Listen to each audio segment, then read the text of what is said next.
జానుని 16 రోజుల పండగకి ఇంటికి తీసుకొని రావడం కోసం అని చెప్పి లక్ష్మి వాణి ఇద్దరు కూడా జై ఇంటికి వస్తారు. ఇక వాళ్ళని చూడగానే జై ఒక్కసారిగా షాక్ అవుతూ, బాగున్నారా అత్తయ్య గారు, ఏంటి ఇలా వచ్చారు అని చెప్పి అంటూ ఉంటే, 16 రోజుల పండుగ ఉంది కదా బాబు, జానుని తీసుకువెళ్దామని వచ్చాము. చాలాసార్లు దానికి ఫోన్ ట్రై చేశాను కానీ ఫోన్ కలవలేదు అని చెప్పి లక్ష్మి అంటూ ఉంటే, రావడం కుదరదు అత్తయ్య గారు అని చెప్పి జై అంటాడు. దాంతో జాను, లక్ష్మి వాణి ముగ్గురు ఒక్కసారిగా షాక్ అవుతూ ఉంటారు. ఇక దాంతో జై లక్ష్మితో, జానుని వదిలిపెట్టి నేను ఒక్కరోజు కూడా ఉండలేను అత్తయ్య గారు, 16 రోజుల పండగ రేపే అంటున్నారు కాబట్టి రేపు ఉదయాన్నే నేను జానుని తీసుకొని వస్తాను అని చెప్పి జై అంటూ ఉంటాడు. ఇక దాంతో జానుని జై చాలా సంతోషంగా చూసుకుంటున్నాడని తెలిసి లక్ష్మి వాణి ఇద్దరు కూడా ఎంతగానో ఆనందపడిపోతూ ఉంటారు. అత్తయ్యగారు, ఎంతైనా మన జాను అదృష్టవంతురాలు. జై సార్ తనని విడిచిపెట్టి ఒక్కరోజు కూడా ఉండలేకపోతున్నారు అని అంటూ ఉంటే, అప్పుడు జాను, అవునమ్మా, నా కోసం అయినా ఇంట్లో నేను ఒంటరిగా ఉంటున్నానని చెప్పి ప్రతిరోజు కూడా ఆఫీస్ నుండి తొందరగా వస్తున్నారు. వచ్చిన దగ్గర నుండి నాతోనే టైం స్పెండ్ చేస్తారు. నేను లేకపోతే ఆయనకు ఒక్కరోజు కూడా గడవదు. అందుకే ఆయన చెప్పినట్టుగా మేమిద్దరం రేపు ఉదయాన్నే వస్తాంలేమ్మా అని చెప్పి జాను అంటూ ఉంటుంది. దాంతో లక్ష్మి, సరే అమ్మా అని చెప్పి, సరే అల్లుడు గారు మేము ఇక బయలుదేరుతామని అంటూ ఉంటే, భోజనం చేసి వెళ్ళండి అత్తయ్య గారు అని చెప్పి జై అంటూ ఉంటాడు. ఇక ఇంతలో డాక్టర్ ఇంటికి వస్తాడు.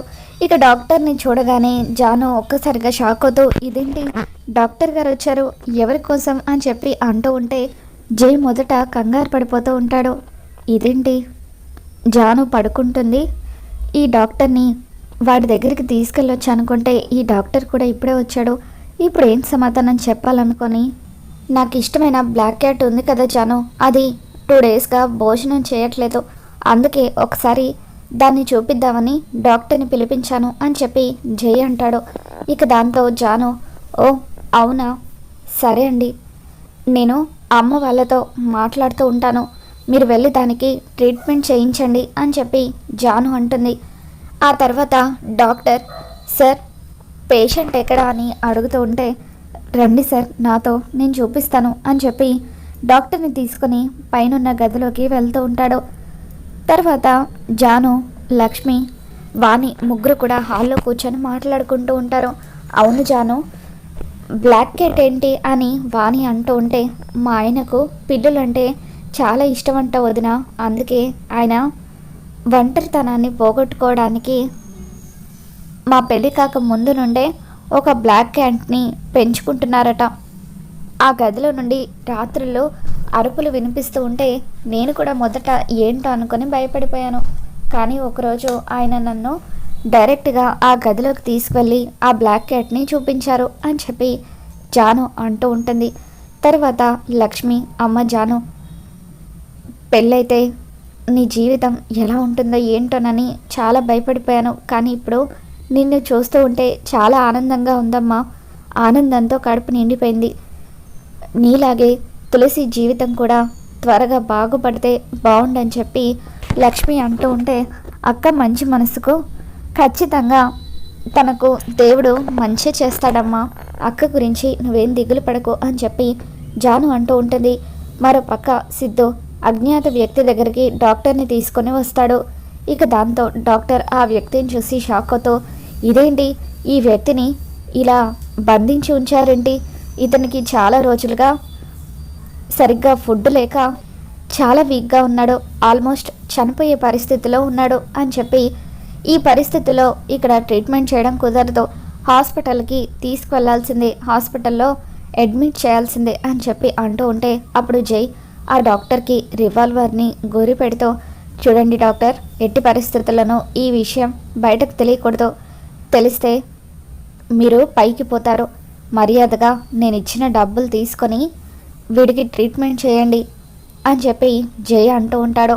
ఇక దాంతో డాక్టర్ భయపడిపోయి, అమ్మో వీడు ఒక వ్యక్తిని ఇన్నేళ్ళుగా ఇలా బంధించాడంటే వీడు ఎంత సైకోగాడో అర్థమవుతుంది, ఎందుకైనా మంచిది ట్రీట్మెంట్ చేసి వెళ్ళిపోవడం బెటర్ అనుకొని డాక్టర్ కొన్ని ట్యాబ్లెట్స్ని జైకి రాసిచ్చి వీటిని వాడుతూ ఉండండి, ఫుడ్ కూడా ప్రోటీన్ ఫుడ్ ఇస్తూ ఉండండి, అలాగే ఈ సప్లిమెంట్స్ కూడా వాడండి అని చెప్పి డాక్టర్ ప్రిస్క్రిప్షన్ రాసిచ్చి అక్కడి నుండి కంగారుగా వెళ్ళిపోతారు.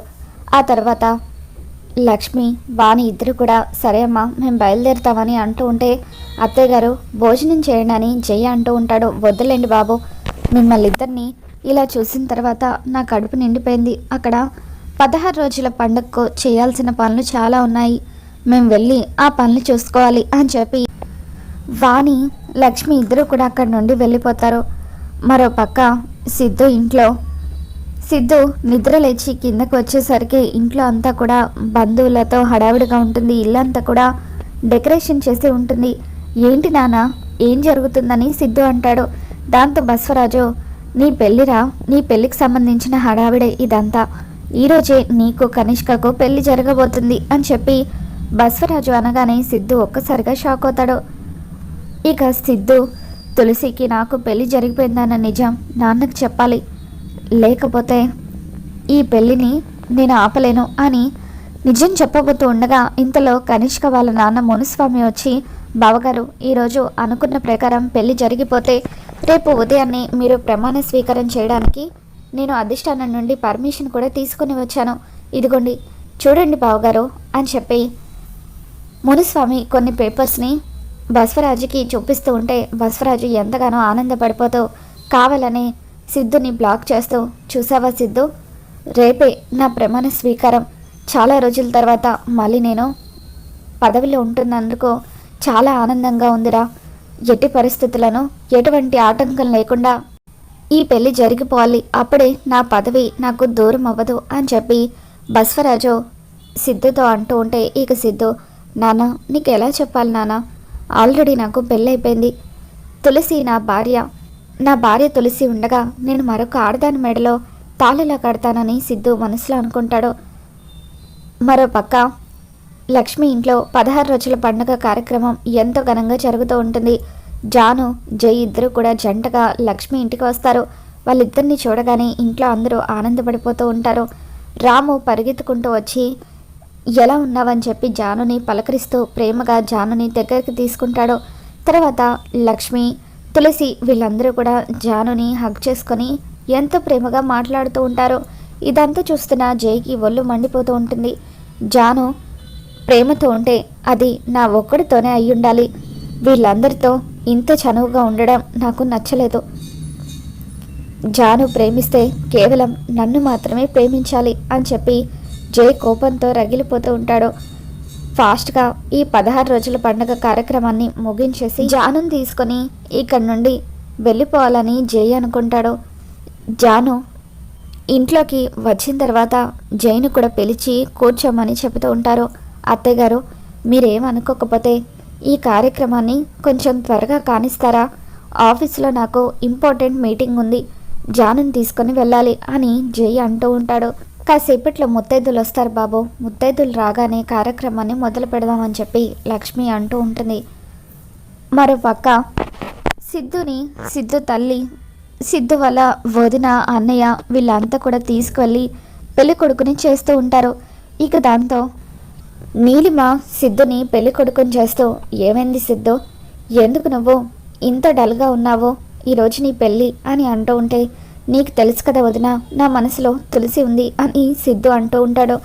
దాంతో నీలిమ, మరి నువ్వు ఆ విషయం మీ నాన్నకు గట్టిగా చెప్పాల్సింది కదా, ఎందుకు మనసులో తులసిని పెట్టుకొని ఈ పెళ్ళికి రెడీ అవుతున్నావని అంటూ ఉంటే అప్పుడు సిద్ధు, ఏం చేయాలో ఏమీ అర్థం కావట్లేదు వదిన, నాన్నేమో పదవి వస్తున్నందుకు చాలా సంతోషంగా ఉన్నాడు, ఈ పరిస్థితుల్లో తులసి గురించి ఎలా చెప్పాలో అర్థం కావడం లేదు అని చెప్పి సిద్ధు అంటూ ఉంటే, మరి మీ నాన్నగారి కోసం అయితే ఈ పెళ్లి చేసుకోక తప్పదు సిద్ధు అని చెప్పి సిద్ధు వాళ్ళ వదిన నీలిమ అంటూ ఉంటుంది.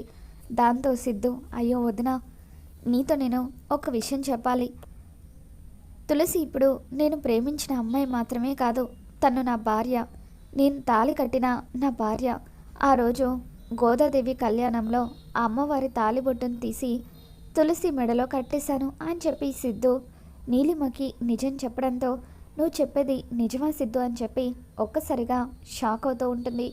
ఇక దాంతో సిద్ధు, అవును వదిన, ఇప్పుడు తులసి నా భార్య అని నిరూపించే పెన్ డ్రైవ్ కూడా నా దగ్గర లేదు.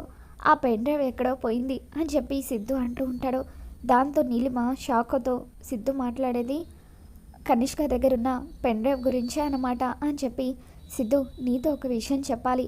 నిన్న కనిష్క మీ నాన్నగారికి తన ఫోన్లో ఏదో వీడియో చూపించింది. ఆ వీడియో చూసిన తర్వాతే వాళ్ళిద్దరూ కూడా సడన్గా ఈరోజే ఈ పెళ్ళిని ఫిక్స్ చేశారు. నాకెందుకో నువ్వు చెప్తున్న ఆ పెన్ డ్రైవ్ కనిష్క తీసుకువెళ్ళిందేమో అనిపిస్తుంది. కనిష్కకు నిజం తెలిసిపోయిందని అనిపిస్తుంది. మీ నాన్న కనిష్క ఇద్దరూ కలిసి ఈ పెళ్ళిని సడన్గా ఫిక్స్ చేశారు. తులసితో నీ పెళ్ళి జరిగిపోయిన విషయం మీ నాన్నకు కనిష్కకు తెలుసు అని చెప్పి నీలిమ అంటూ ఉంటుంది. నువ్వు చెప్పేది నిజమా వదినా? అదే కనుక నిజమైతే ఎట్టి పరిస్థితుల్లోనూ తులసికి నేను అన్యాయం జరగనివ్వను. తులసికి నాకు పెళ్లి జరిగిపోయిందన్న నిజాన్ని ఈరోజు అందరి ముందు బయటపెడతాను అని చెప్పి సిద్ధు అంటూ ఉంటాడు. బసవరాజు కంగారుగా వచ్చి, సిద్ధు ముహూర్తానికి టైం అవుతుందిరా, అక్కడ పంతులు గారు త్వరగా నిన్ను రమ్మని పిలుస్తున్నారు అని అంటూ ఉంటే కనిష్క పీటల మీద కూర్చొని, సిద్ధు ఇంత అర్జెంటుగా నీతో తాళి ఎందుకు కట్టించుకుంటున్నానో తెలుసా? నువ్వు ఆ తులసి మెడలో తాళి కట్టావు కాబట్టి ఎలాగో ఎవరికి ఆ నిజం తెలీదు. నిజం తెలియకముందే నిన్ను నా వాడిని చేసుకుంటే అప్పుడు నిన్ను నన్ను ఎవరు కూడా విడదలేరు అని చెప్పి మనసులో కనిష్క అనుకుంటూ ఉంటుంది. సిద్ధుని తీసుకొచ్చి బలవంతంగా బసవరాజు పీటల మీద కూర్చోబెడతాడు. పంతులు గారు ఆ మంత్రాలన్నీ తర్వాత త్వరగా తాళి కట్టించండి అని కనిష్క అంటూ ఉంటుంది.